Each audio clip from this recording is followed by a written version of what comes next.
انسان کے ذہن میں جس چیز کی اہمیت ہو، جو چیز اس کے مطابق قیمتی ہو، اسی قدر وہ اسے حاصل کرنے کی زیادہ کوشش کرتا ہے۔ دین اور دین کا علم انسان کی سب سے بڑی متاع ہے۔ یہ علم ہے جو انسان کو اپنے رب کی پہچان کراتا ہے۔ یہ علم ہے جو انسان اور حیوان میں تمیز کرنے والا ہے۔ اللہ سبحانہ و تعالی نے جتنی بھی کتابیں نازل فرمائی، ان کتابوں کی تفہیم کے لیے پیغمبر بھیجے۔ اللہ تعالیٰ چاہتے تو کتاب اتار کے لوگوں کو فرما دیتے کہ اس کتاب کے مطابق زندگی گزارو، لیکن اللہ سبحانہ و تعالیٰ نے وہ کتاب سمجھانے کے لیے انبیاء علیہ السلام کو بھیجا۔ وَأَنزَلْنَا إِلَيْكَ الذِّكْرَ لِتُبَيِّنَ لِلنَّاسِ مَا نُزِّلَ إِلَيْهِمْ، ہم نے آپ کی طرف ذکر سے مراد یہ دین و شریعت کا علم ہے، قرآن ہے جس نے انسان کو زندگی گزارنے کا طریقہ اور سلیقہ دیا ہے۔ یہ ہم نے آپ کی طرف اتارا ہے تاکہ آپ لوگوں کو بتا دیں، وضاحت فرما دیں کہ اللہ نے کیا اتارا۔ حالانکہ ایک چیز تو واضح ہے کہ اللہ نے قرآن نازل کیا، لیکن قرآن میں بہت سے احکام ایسے ہیں جہاں پہ اللہ نے بڑے اختصار کے ساتھ بات کی ہے۔ مثال کے طور پہ وَأَقِیمُوا الصَّلَاةَ، نماز قائم کرو۔ اب اس کا مطلب کیا ہے کہ دن میں 5 نمازیں فرض ہیں، ان کے اوقات فلاں فلاں ہیں، ہر نماز میں اتنے فرائض اور اتنی سنن ہیں، پہلی رکعت میں، دوسری میں، تیسری اور چوتھی میں کیا کیا پڑھا جائے گا، کس انداز سے وہ رکعت ادا کی جائے گی، یہ ساری وضاحت اس اقیم الصلاۃ کا منشا تھا۔ یعنی جو نبی علیہ السلام نے عملی طور پر کام کر کے دکھایا وہ اللہ تعالیٰ کے حکم اور اللہ کے دیے ہوئے پیغام میں مراد یہی تھی۔ تو یہ دین کا علم انسان کی سب سے قیمتی متاع ہے، اس لیے انسان کو یہ علم حاصل کرنے کے لیے وہی جذبہ اور شوق رکھنا چاہیے جو صحابہ کرام رضوان اللہ علیہم اجمعین میں تھا۔ سب سے پہلی بات یہ ہے کہ دین کا علم حاصل کرنے میں صحابہ کرام اور بعد میں آنے والے ائمہ و محدثین، انہوں نے کتنی محنتوں سے یہ دین ہم تک پہنچایا ہے۔ جب ہم اس بات کا ادراک کر لیں گے تو ہمیں کچھ احساس ہوگا کہ یہ وہ دین اور دین کا علم ہے جسے ہم تک پہنچانے کے لیے اس امت کے اولین لوگوں نے کتنی محنتیں کی۔ 2 مثالیں دیتا ہوں۔ سیدنا ابو ایوب انصاری رضی اللہ تعالی عنہ، یہ بڑے جلیل القدر صحابی ہیں، رسول اللہ صلی اللہ علیہ وسلم کے میزبان ہونے کا شرف حاصل ہے کہ جب آپ مدینہ میں تشریف لائے تو آپ علیہ السلام جناب ابو ایوب انصاری رضی اللہ عنہ کے مہمان بنے تھے۔ انہیں پتہ چلا کہ عقبہ ابن عامر رضی اللہ تعالیٰ عنہ، یہ بھی بڑے صحابی تھے، ان کے پاس ایک رسول اللہ صلی اللہ علیہ وسلم کی حدیث ہے جو انہوں نے آپ علیہ السلام سے سنی تھی، کسی اور صحابی نے وہ آپ سے نہیں سنی۔ یہ اس وقت کی بات ہے جب جناب عقبہ ابن عامر رضی اللہ تعالیٰ عنہ مصر کے عامر تھے، اور جناب ابو ایوب مدینہ میں ہیں۔ اب وہ ایک حدیث حاصل کرنے کے لیے انہوں نے مدینہ سے مصر کا سفر کیا، اور اس دور کے اسفار کس قدر مشکل اور کٹھن تھے۔ مدینہ سے مصر کا سفر کیا، اور وہاں پہ جب پہنچے جناب عقبہ رضی اللہ عنہ کو پتہ چلا آج مصر میں میزبان رسول ابو ایوب آئے ہیں۔ جہاں پہ قیام پذیر تھے سیدنا ابو ایوب، وہاں پہ آئے، بڑی خوشی کا اظہار کیا کہ آپ اتنا لمبا سفر کر کے مصر پہنچے ہیں، بڑا اکرام کیا۔ حضرت ابو ایوب رضی اللہ تعالیٰ عنہ کہنے لگے انی لم آتک ظاہرا ولکنی سمعت وانت حدیثا من رسول اللہ صلی اللہ علیہ وسلم فرجوت ان تکون عندک منہ علم۔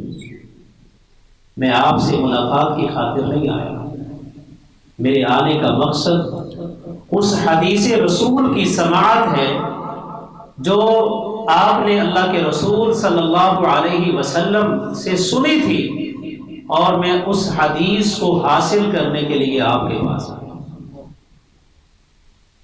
اتنی محنتیں اصحاب محمد صلی اللہ علیہ وسلم رضوان اللہ علیہ مجمعین نے، اور امام بخاری رحمہ اللہ اپنی صحیح میں لکھتے ہیں کتاب العلم میں علم حاصل کرنے کے لیے سفر کرنے کا جو عنوان امام صاحب نے قائم کیا ہے اس کے تحت لکھتے ہیں وَرَحَلَ جَابِرُ بْنُ عَبْدِ اللَّهِ مَسِيرَةَ شَهْرٍ إِلَىٰ عَبْدِ اللَّهِ بْنِ أُنَيْسٍ فِي حَدِيثٍ وَاحِدٍ۔ سیدنا جابر بن عبداللہ رضی اللہ تعالی عنہ نے ایک حدیث حاصل کرنے کی خاطر 1 مہینے کی مسافت طے کی، اور شارحین حدیث لکھتے ہیں کہ یہ سفر ان کا مدینہ سے فلسطین کا تھا۔ عبداللہ ابن انیس رضی اللہ تعالیٰ عنہ سے ایک حدیث لینے کے لیے انہوں نے اتنا طویل ترین سفر کیا تھا۔ سامعین کرام، ان لوگوں کے دلوں میں اس علم اور اس دین کی قدر اور اہمیت تھی۔ انسان جس چیز کو اہمیت دیتا ہے اس کے حصول کے لیے کوشش کرتا ہے، اور جس چیز کی اہمیت اس کے نظر میں نہیں ہوتی تو وہ اسے وہ قدر اور اہمیت کی نگاہ سے نہیں دیکھتا جس سے دیکھنا چاہیے۔ مثال کے طور پہ ہمارے ہاں پانی عام مل جاتا ہے، ہم اس کا بے دریغ استعمال کرتے ہیں۔ وجہ کیا ہے؟ ہمیں یہ پانی حاصل کرنے کے لیے نہ دور دراز کا سفر کرنا پڑتا ہے، پانی کہیں سے بھر کے نہیں لانا پڑتا، ہم نل کھولتے ہیں پانی مل جاتا ہے، اور پانی وافر مقدار میں ملتا ہے، اس لیے ہمیں اس کی قدر نہیں۔ لیکن جن علاقوں میں پانی کی کمی ہے، بڑے سالوں کی بات ہے، اب بھی خیر یہ سیلاب متاثرہ علاقے جو ہیں وہاں پہ صورتحال کچھ ایسی ہی ہے، بڑی دور دور سے لوگ پانی لے کر آتے ہیں۔ کافی سالوں کی بات ہے، بلوچستان گئے، وہاں پہ ہم نے دیکھا چھوٹی چھوٹی بچیاں 8-8 10-10 سال کی، انہوں نے کینوں میں رسیاں ڈالی ہوئی اور اپنے کندھوں کے اوپر کین رکھ کے رسی یہاں پہ رکھی اور پہاڑ چڑھتی ہوئی ہمیں نظر۔ نوجوان وہ گھی والے کنستر ان میں رسیاں ڈال کے، ایک لکڑی ڈال کے اپنے کندھوں کے اوپر رکھ کے، جیسے پہلے دیہاتوں کے اندر معاش کی پانی لے کر آتے تھے، اس طرح سے نوجوان جاتے ہوئے نظر آئے۔ تو ہم نے ان سے پوچھا کہ یہ پانی آپ کتنی مسافت سے لے کر آتے ہیں؟ انہوں نے کہا کہ اس پانی کے حصول کے لیے ہمیں 4 گھنٹے کی مسافت طے کرنا پڑتی ہے، اور یہی پانی ہے جو 2 ڈبے ہیں، اسی پانی سے ہم نے سارے گھر والوں نے اپنی ضروریات کو ایک دن کے لیے پورا کیا۔ آج دین کی اہمیت ہماری نظر میں کیوں نہیں ہے؟ وجہ یہی ہے کہ اس دین کو حاصل کرنے کے لیے ہم نے محنتیں نہیں کی. ہمیں گھر میں دین مل گیا، باپ مسلمان تھا، دادا پر دادا مسلمان تھے، اور نسل در نسل یہ دین چلتے چلتے ہم تک پہنچ گیا، ہمیں مل گیا. آج گھروں کے اندر لائبریریاں بنی ہوئی ہیں، قرآن ترجمے اور تفسیر کے ساتھ ہمیں مل جاتے ہیں، اور احادیث کا ترجمہ ہمیں مل جاتا ہے. اس لیے ہمیں اس دین کو حاصل کرنے کے لیے محنت چونکہ نہیں کرنا پڑی، تو اس دین کی قدر و منزلت بھی ہمارے ذہنوں میں نہیں رہی. اور یہ جو اصل موضوع ہے اس کی طرف آتا ہوں کہ یہ دین حاصل کہاں سے کیا جائے. اللہ تعالیٰ نے قرآن کریم میں فرمایا ہے فَاسْأَلُوا أَهْلَ الذِّكْرِ إِن كُنتُمْ لَا تَعْلَمُونَ. اگر تمہیں نہیں پتا، نہیں جانتے، اہل ذکر سے پوچھ لو. اہل ذکر سے مراد کون ہے؟ ربانی علماء ہیں کہ جو لوگوں کی تربیت قرآن و سنت کے منہج کے اوپر کرتے ہیں، منہج اسلاف کے اوپر اپنی قوم کی تربیت کرنے والے ربانی علماء جو راسخ فی العلم ہوتے ہیں، ان سے علم حاصل کرو. امام مالک رحمہ اللہ فرمایا کرتے تھے کچھ لوگ ہیں جن سے علم حاصل نہیں کیا جا سکتا، اس سے دین نہیں پڑھا جا سکتا. سب سے پہلے وہ بندہ جو انتہائی بے وقوف ہے، لوگوں کو اس کی بے وقوفی کا پتہ بھی ہے، سفیہ ہے، اس سے علم حاصل نہ کیا جائے. وصاحب ہوا، اور جو خواہش پرست ہے، جس کی خواہشات نے اسے بھٹکا دیا ہو، اس سے بھی علم حاصل نہیں کیا جا سکتا. اور وہ آدمی کہ جس سے یہ ثابت ہو جائے کہ یہ عام معاملات میں، عام گفتگو میں جھوٹ بولتا ہے، خواہ اللہ کے رسول علیہ الصلوۃ والسلام کی حدیث میں جھوٹ اس سے ثابت نہ بھی ہو، پھر بھی اس سے علم نہیں حاصل کیا جائے گا. اور چوتھا بندہ دیکھنے میں وہ نیک ہے، اچھا ہے، سمجھدار ہے، متقی ہے، لیکن حدیث رسول کا اس کے پاس علم نہیں ہے، اس سے بھی علم نہ لیا جائے. حدیث رسول کا معاملہ بڑا سخت ہے. تو یہ دین قرآن اور سنت کا نام ہے. نبی علیہ الصلوۃ والسلام کے فرامین جو قرآن کی وضاحت کرنے والے ہیں، ان فرامین کو حاصل کرنے کا نام دین ہے. امام محمد بن سیرین رحمہ اللہ اور امام مالک رحمہ اللہ فرماتے ہیں ان هذا العلم دین فانظروا عمن تأخذون دینکم. یہ علم دین ہے. اصل میں ہم تو علم کو ایک بڑے وسیع تناظر میں دیکھتے ہیں نا، کہ جو فنون ہمیں سکھائے جاتے ہیں کالجز میں، یونیورسٹیز میں، وہ فنون ہیں، ہم نے انہیں بھی علم کا نام دے دیا. اس لیے ہم یہ بھی کہہ دیتے ہیں علم حاصل کرو خواہ تمہیں چین جانا پڑے.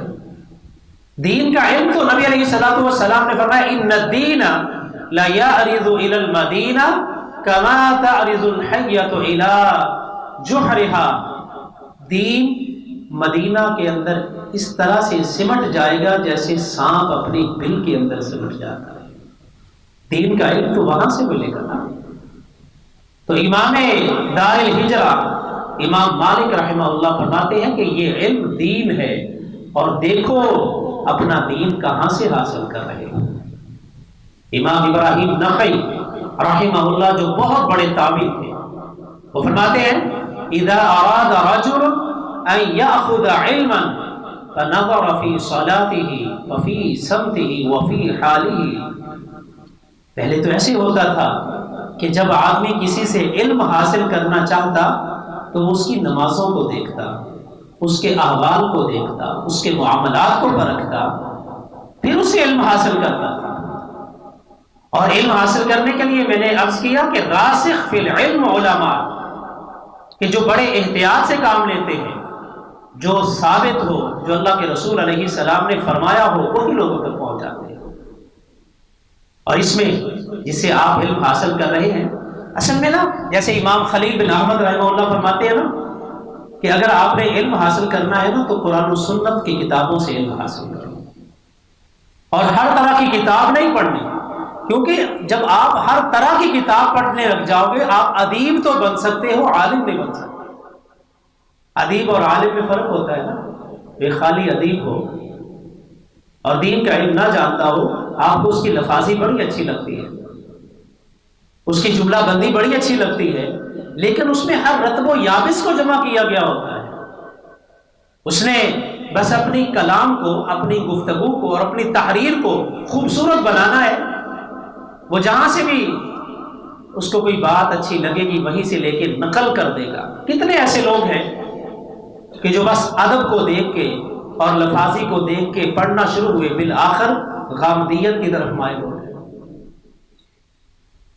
کتنے ہی ایسے لوگ ہیں کہ جنہیں لوگوں کی چرب لسانی پسند آئی تو وہ منہج محدثین تھے اور منہج اسلاف سے ہٹ گئے۔ اس لیے امام بخاری رحمہ اللہ نے بڑا مضبوط موقف لیا ہے۔ وہ فرماتے ہیں کتبت عن 1080 نفسا، میں نے 1080 اساتذہ کرام سے علم حاصل کیا ہے، 1080 لوگوں سے پڑھا ہے۔ وما كتبت الا امن يقول الایمان قول وعمل، اور میں نے صرف اس انسان کی احادیث کو لکھا ہے جس کا یہ عقیدہ تھا کہ ایمان قول اور عمل کا نام ہے۔ یہ عقیدہ ہے، یہ ہمارا منہج ہے کہ ہم ہر ایرے گہرے کی بات کو نقل نہ کریں، بلکہ دیکھیں یہ لکھنے والا کون ہے۔ اصل میں آپ جس انسان کو پڑھنے لگ جاتے ہیں نا، اس کے ساتھ ایک قلبی میلان پیدا ہو جاتا ہے۔ یہ انسان کی فطرت ہے۔ آپ پڑھتے ہی اسے ہیں جس سے آپ محبت کرنے لگتے ہیں، اور پھر آہستہ آہستہ انسان کا ذہن اتنا راسخ ہو جاتا ہے کہ اس سے اتنی محبت ہو جاتی ہے، اس کی غلط بات کو بھی درست تسلیم کر لیتا ہے۔ آپ دیکھیں جن لوگوں نے نبوت کا دعویٰ کیا اور ان کی اتباع کرنے والے اور ان کو نبی ماننے والے، وہ بھی تو مسلمان تھے نا، جن کے اندر پہلے یہ عقیدہ موجود تھا کہ نبی کریم صلی اللہ علیہ وسلم آخر الزمان ہے، آخری نبی اور پیغمبر ہے، عقیدہ تھا ان کا، لیکن وہ ان کی محبت میں اتنے اندھے ہو گئے کہ ان کی نبوت کو بھی تسلیم کر لیا، جو کہ جھوٹ پر مبنی ہے۔ اور یہ انسان کی فطرت میں بات شامل ہے کہ ایسا نہیں ہوتا کہ آپ کسی کو شوق سے پڑھیں اور اس سے محبت نہ کریں۔ اس لیے یہ دین بڑی اہم متاع ہے، بہت انسان کی آخرت کا مدار اسی دین کی اتباع میں ہے۔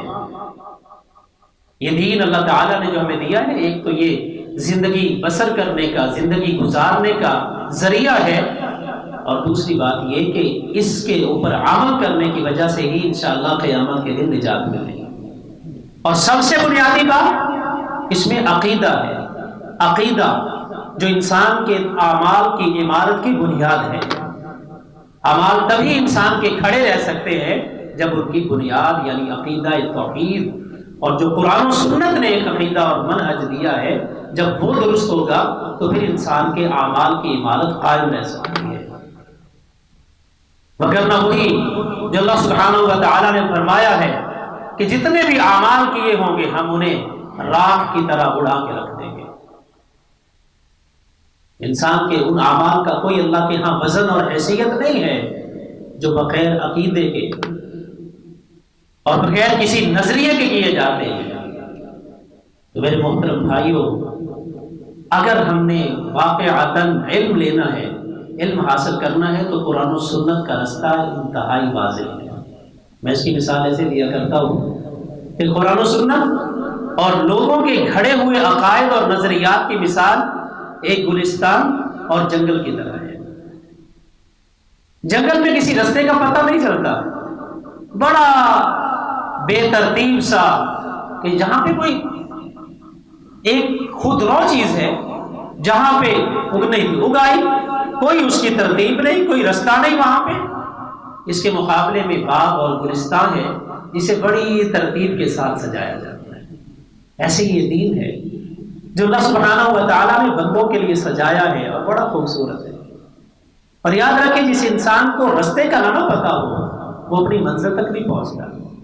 منزل تک پہنچنے کے لیے رستے کی ضرورت ہوتی ہے، اور یہ دین اسلام وہ رستہ ہے۔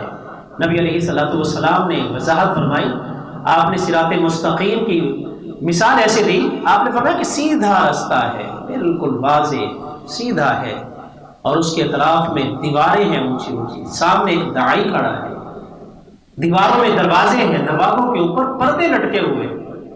آپ نے فرمایا چلنے والا اس رستے پر چلتا ہے اور ایک داعی اسے پکار رہا ہے، اللہ کے بدلے سیدھا چلتا اپنی منزل تک پہنچ جائے گا، اور ایک درمیان میں کھڑا ہے، اگر اس کا دھیان ادھر ادھر جاتا ہے ان منقش اور بڑے خوبصورت پردوں کی طرف یہ اسے منع کرتا ہے۔ یہ انسان کا ضمیر ہوتا ہے، اللہ تعالیٰ نے انسان کو فطرت پر بنایا ہے، فطرت پہ پیدا کیا۔ جو غلط چیز ہوتی ہے نا، حرام چیز ہوتی ہے، اس کا دل پہلے کہہ دیتا ہے کہ یہ گناہ ہے، نہ کر۔ تو اللہ نے ہمیں یہ دین اتنا سیدھا اور واضح دیا ہے، ہم اسے حاصل کرنے کے لیے قرآن و سنت سے کیوں ہٹتے ہیں؟ ہم لوگوں کی باتوں میں آ کے اپنے منہج سے کیوں ہٹ جاتے ہیں؟ اتنا واضح دین، اتنا خوبصورت دین۔ نبی علیہ الصلوۃ والسلام نے فرمایا ترکتکم علی البیضاء لیلھا کنہارھا، میں نے تمہیں اتنے شفاف دین پر، اتنے صاف دین پر چھوڑا ہے جس کی راتیں بھی دنوں کی طرح روشن۔ آپ رات کو دن کی طرح روشن نہیں کر سکتے، جتنی مرضی کوشش کریں، دن کی طرح روشن نہیں کر سکتے، لیکن دین ایک ایسی چیز ہے، اسلام ایک ایسی چیز ہے کہ اسے نبی علیہ السلام نے فرمایا کہ رات کی طرح روشن ہے، دن کی طرح روشن، جس کی راتیں ہیں۔ اس لیے میرے محترم بھائیوں، دین کا علم حاصل کرنے میں انتہائی احتیاط سے کام لیجیے۔ راسخ فی العلم علماء کو سنیے، اہل علم کی مجالس میں بیٹھیے، احب الصالحین ولست منہم لعل اللہ یرزقنی صلاحا۔ اگرچہ ہمارا شمار بڑے علماء میں، صالحین میں نہیں ہوتا، لیکن ہم محبت تو کر سکتے ہیں۔ نبی علیہ السلام نے فرمایا المرء مع من احب، تو ان علماء سے محبت کریں جو آپ کو دین سنانے کے لیے آتے ہیں۔ اللہ اکبر۔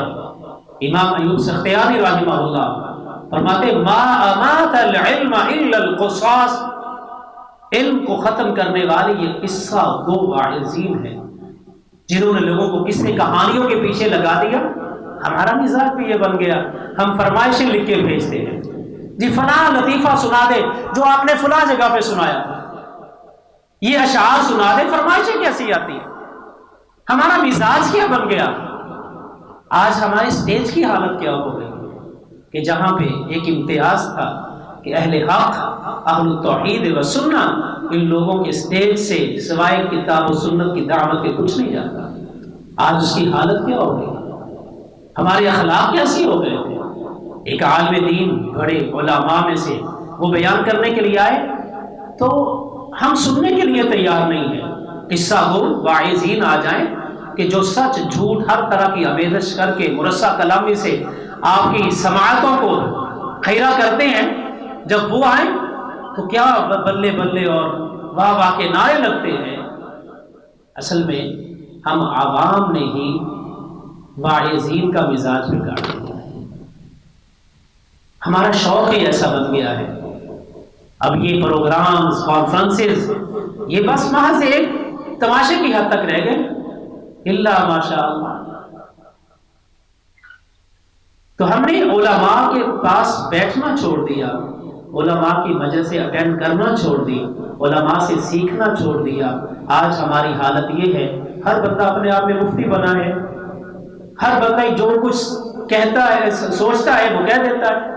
شیخ صالح فوزان حفظہ اللہ، ان سے کسی نے پوچھا جی علم کہاں سے حاصل کریں؟ انہوں نے کہا کہ یہ جو موجودہ دور ہے اس میں چونکہ ابلاغ کے وسائل بہت عام ہو چکے ہیں، ہر بندہ اپنی بات دنیا تک پہنچانے میں آزاد ہو چکا ہے، اس لیے انتہائی احتیاط کی ضرورت ہے بڑے علماء سے۔ اور اب تو ہمارا مزاج نا، اللہ محفوظ فرمائے، ایسا بن گیا ہے کہ عام لوگ، عام آدمی جس کو کچھ باتوں کا علم ہو جاتا ہے تو وہ بھی بڑے علماء کے بارے جب بات کرتا ہے نا تو کہتا ہے کہ ایسے ہی جیسے ہوتا ہے نا کلاس فیلوز کا نام لیتے ہیں، ہم اثر کا نام لیتے ہیں، ایسے نام لے کر کہتے ہیں جی فلاں عالم کا یہ خیال ہے۔ وکالی مولانا ابو بکر قدوسی صاحب نے لکھا تھا کہ ڈاکٹر فضل الہی صاحب، اس کے سامنے ایک نوجوان نے کہا اینی نے یہ لکھا ہے، انہوں نے کہا اینی تمہارا کلاس فیلو؟ اب دیکھیں علامہ بدر الدین عینی رحمہ اللہ، جنہوں نے بخاری شریف کی شرح لکھی ہے، اب اسے پکار کیسے رہا ہے؟ عینی نے یہ بات لکھی۔ یہی وجہ ہے کہ آج ہم نے علماء کی مجلسیں چھوڑی، علماء سے سیکھنا چھوڑ دیا اور ان کی مجلسوں میں بیٹھنا، علم حاصل کرنا چھوڑ دیا، ہم قصہ وہ لوگوں کے پیچھے پڑ گئے، ہماری اخلاقی حالت یہ ہو چکی ہے۔ تو میرے محترم بھائیوں، نبی مکرم صلی اللہ علیہ وسلم نے فرمایا تھا یحمل هذا العلم من كل خلف عدول، یہ علم ہر آنے والے دور میں وہی لوگ حاصل کر کے آگے پہنچائیں گے جو عادل ہوں گے۔ عادل کون ہوتا ہے؟ جو جھوٹ نہیں بولتا، جو خیانت نہیں کرتا، جو دغا اور فریب نہیں کرتا، وہ عادل ہوتا ہے۔ غیر عادل کی تو روایت ہی قبول نہیں ہوتی نا، محدثین نے تو اس کی روایات کو چھوڑ دیا۔ غیر عادل جس سے جھوٹ ثابت ہے، جس سے دھوکہ ثابت ہے، جس سے کبھی بھی معاملات میں ہیرا پھیری ثابت ہے، اس کی تو روایت ہی قبول نہیں کی جا سکتی۔ تو یہ نبی علیہ السلام نے جن لوگوں کو عادل کہا، ان لوگوں سے علم حاصل کریں۔ کیوں؟ ان هذا العلم دین فانظروا عمن تأخذون دینکم، یہ علم دین ہے، اور دیکھو دین تم کہاں سے لے رہے ہو۔